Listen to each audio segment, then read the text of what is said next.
Fun and easy Christmas rustic decor projects is how we're rolling today. Welcome to Up All Night DIY. I'm Monica. Thanks for joining me. This is Rustic Wednesday, but on Saturday, collaboration, hosted by my buddies Shelly of Repurposed My Way and Dawn of Shabby Meets Bling. You'll find links to their channels, as well as the playlist, in the description box. Let's get into it.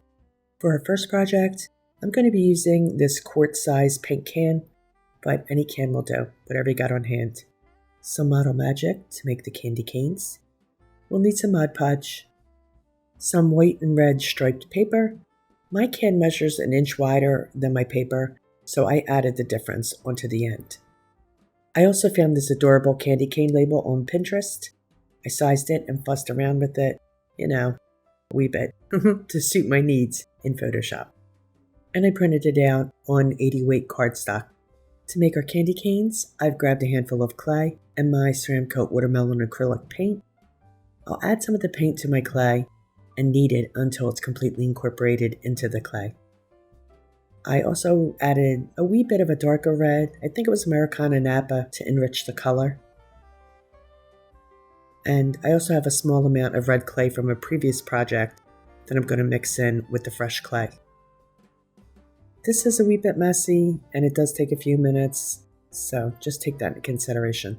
It's fun though, I must say. We're also going to need some green clay, so I'm mixing in some Ceramcoat Spring Green into another handful of clay in the same way as before.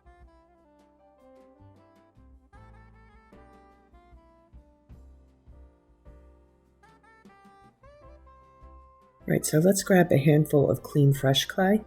We'll condition it by kneading it, and we're going to roll it into a long snake. This will be the main part of our candy canes, so it'll be the thickest of all the snakes. I'm going to roll my canes out nice and long, and then I'm going to cut them to size, but you can just roll them to size too, whatever works for you. I cut mine to 6 inches. Of course, you can make your candy canes any size you like, longer, shorter, to fit in the size can that you're going to use. Totally up to you. Or you can bypass this altogether and just buy already made candy canes. Whatever works. So I'm going to cut these down and then I'm going to set them aside while I roll out the red clay, a wee bit thinner than the white. You can see here it's pretty thin, and I'm going to cut this to the 6 inches as well. So this particular piece is 12 inches long or thereabouts. Just going to cut it in half.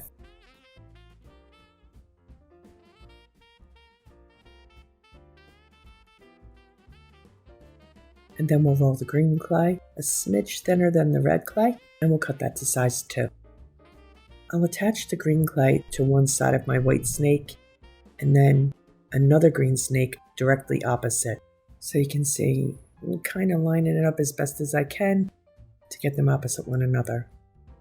And now we're going to add the red snake in between the green.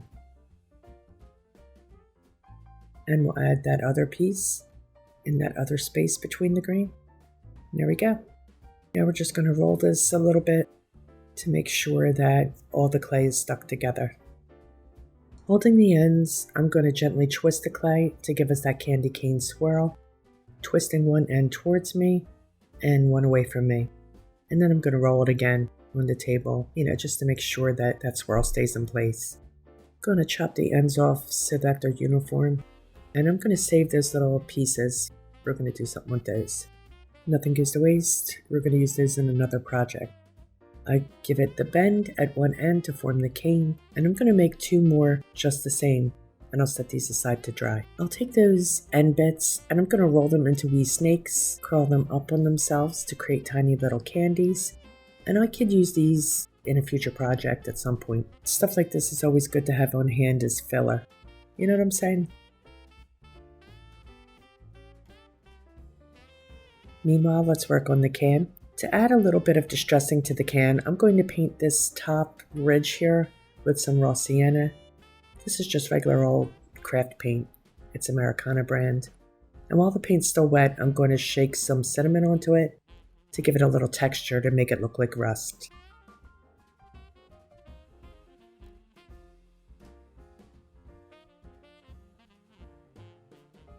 As I mentioned earlier, I've cut down my scrapbook paper to size, and I added that extra inch on the end to make up the difference in length. I'm going to Mod Podge this onto my can. I'll use a cosmetic sponge to apply the Mod Podge, and I'm just going to wrap the paper right around, adding the Mod Podge as I go, and smoothing it, as much as I can. I'm starting at the seam of the can so that the inch of paper that I added will be in the back. It won't be as obvious. Now, I really don't mind if there's any wrinkles in this because I want this to have that look like it's been around for years and years. So, a few wrinkles won't hurt.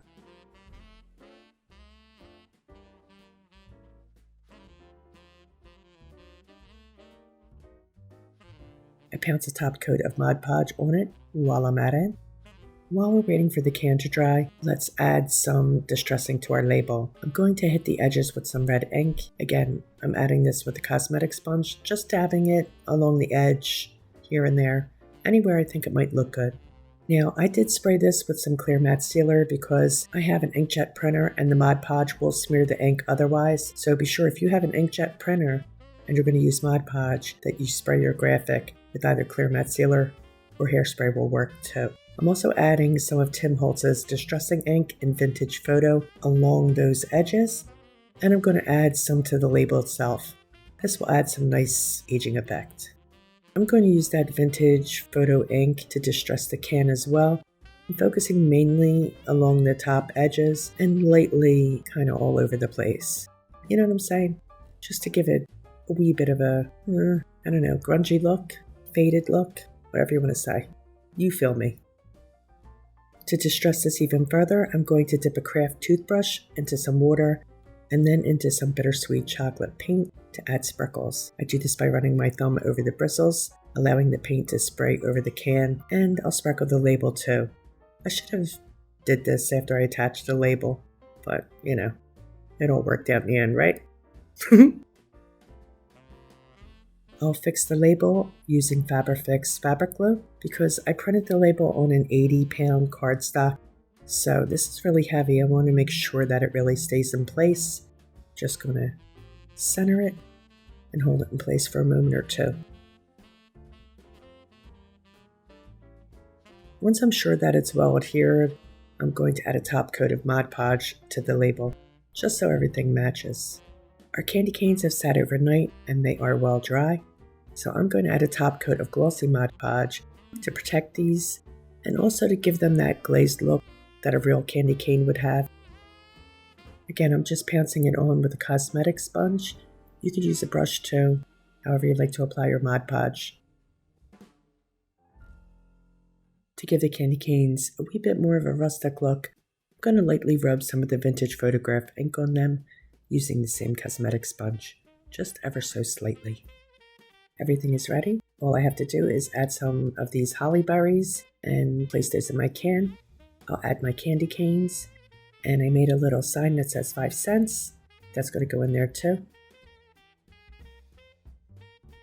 And, like I said, whatever you want to place in here, if you prefer pine or eucalyptus, you do you. I added cute little rusty Jingle Bells to my sign here. Going to pop it right in the back. And that's it, we're good to go. I think this turned out really cute, and it's really simple. Let me know what you think. DIY too? Ice skates. So for this DIY, we're going to need more model magic. Surprise, surprise. And some craft wire. This is 19 gauge, just to start out with. This is a really quick and simple project, so all we're going to do is condition some clay and flatten it out by rolling it out with our wee rolling pin. I'm going to leave the clay a little thick, not too thick, but I do want it to have some body. I drew out a little boot on cardstock and I cut it out. I'm going to use this as a template to cut out my boot shape. So I'm just going to go around. I'm using a needle tool, but whatever you got will work fine. So we're going to make 2 of these so that we have a pair. I smooth the edges just a wee bit, because I actually want some of that texture there since this is a rustic piece. I kind of like that. And we're going to leave these to dry overnight. Now that they've sat and they're nice and dry, I'm going to add 2 coats of Americana Buttermilk on both sides.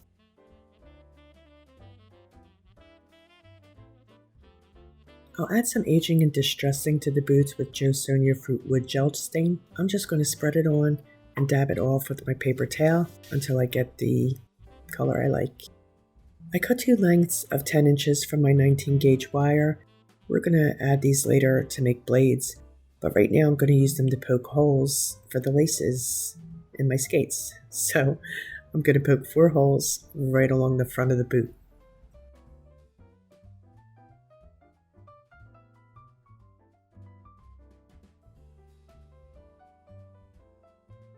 I've also cut about 8 to 10 inches of red and white bigger string, and right now what I'm going to do is distress it by running it through my ink pad. Just going to pull it right along and kind of crunch it up a wee bit. I'm holding it down with my cosmetic sponge, just pulling it right through, and that works perfectly. I have a little piece of paddle wire here that I'm going to use as a needle. I fold it in half, and I'll set the string in the middle of it, and I'm just going to pull it right through those holes that we poked in the boot. I pull it through the back end, and I'm going to knot the end, and then with a little hot glue, I'll glue that knot into place.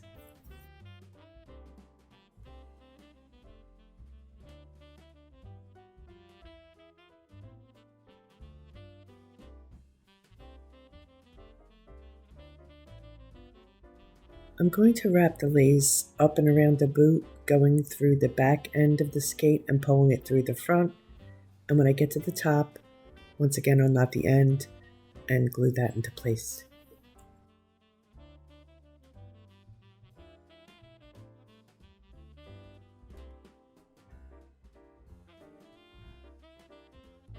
I made little bows from some of the string. I'm going to hot glue them right here on the front of each boot.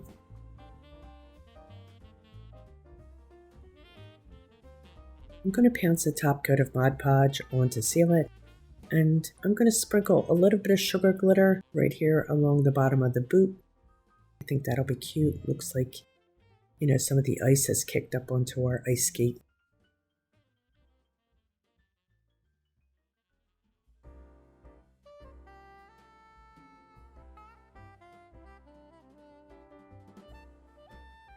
I have another length of distressed string here that I tied a bow in the middle. And now what I'm going to do is thread this through the top of each skate, so that we have a way to hang our skates. I'm going to do it the same way I did the laces. I'll knot off the ends and glue them in the back.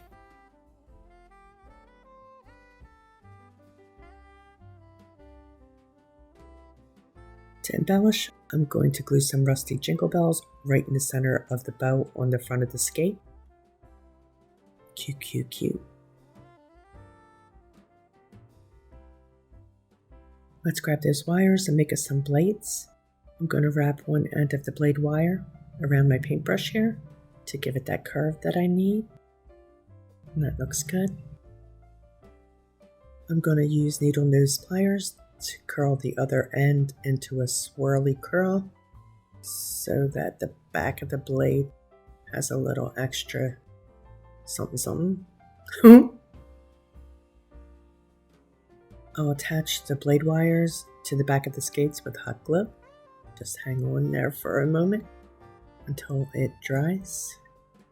For an additional touch of cuteness, I add a little 25 tag and a wee sprig of holly right to the center of the bow.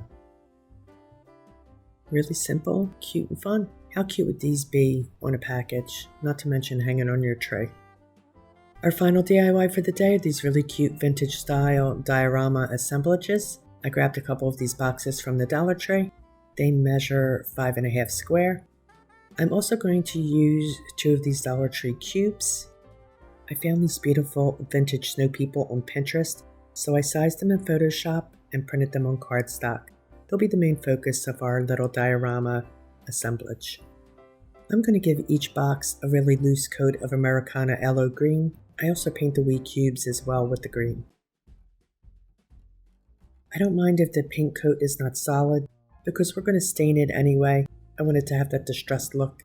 It's going to save me on sanding it and whatnot. You know what I'm saying? I've grabbed my Josonia Fruit Wood Gel Stain again, and I'm applying it to the box. I'm wiping it back until the color is where I want it to be and I'm happy with it. I'll be using book pages to cover the inside of the box, so I want to give them that tattered look. So what I'm going to do is use a wet paintbrush, wet the edges, and then just tear along where it's all wet to give me that raggedy, snaggly look.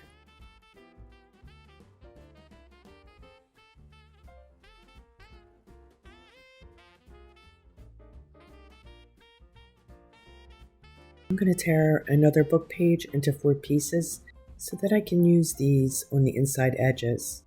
Well, you'll see.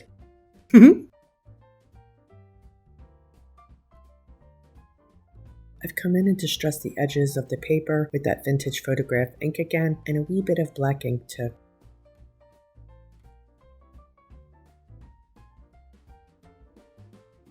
I'm going to add a layer of Mod Podge to the box and I'll center the paper. There's going to be a little space on either side because the page isn't quite wide enough, but I really like the way this looks.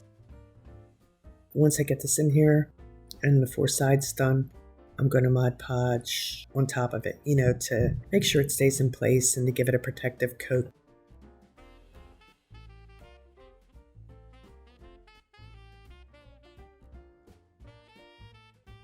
I cut out my snow people and I did a little distressing of the edges with the ink. I want to add just a tiny wee touch of the sugar glitter to my snowman, my snow people. So I'm going to brush a couple of spots with some Mod Podge and just shake on the glitter. Just love the way that looks. For the background of the box, I decided to make a snowflake shape with these branches. These are from the Dollar Tree, just little fur picks. I cut them into the shape that I want, and I'm going to glue them together to form a snowflake. And then our snow people will get glued to the center of the branches, like this, as the center piece. Cute, right? So initially, I tried doing this with hot glue, but that did not work at all. Now, I wasn't aware of it at first, but I did switch to FabriFix, and that worked perfectly. I'll save you the time and trouble. Use the fabric glue or a good tacky glue, but not hot glue. This whole thing popped off as soon as the hot glue dried. So here I am, hot gluing the little cube into place, not knowing that my snowman was about to pop off. It was all good in the end. The FabriFix worked like a charm.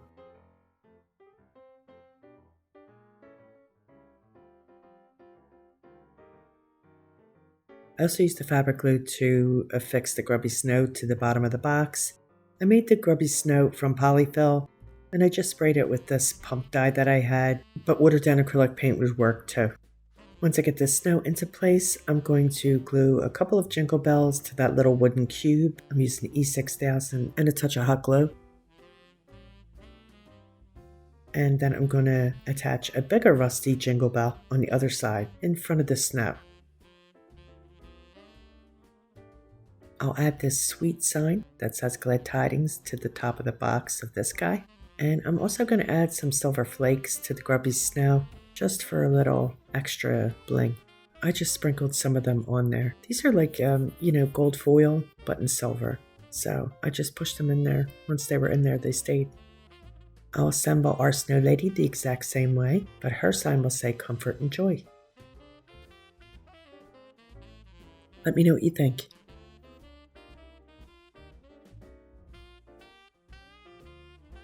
Let's take a final look at our projects. I really love this candy cane tin. I think it turned out so cute. As I said before, you don't have to make the candy canes. If you have them on hand, you could even use real candy canes, whatever you want to do.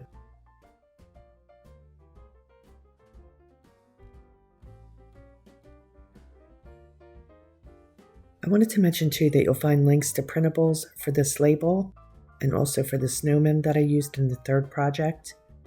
I want to thank my buddy Shelly of Repurposed My Way and Dawn of Shabby Meets Bling for hosting tonight's Rustic Wednesday, but on Saturday collaboration. You'll find links to their channels in the description box along with the link to the creators playlist. Please be sure to check them out. You will not be sorry. My supply list will be there as well, along with the printable links.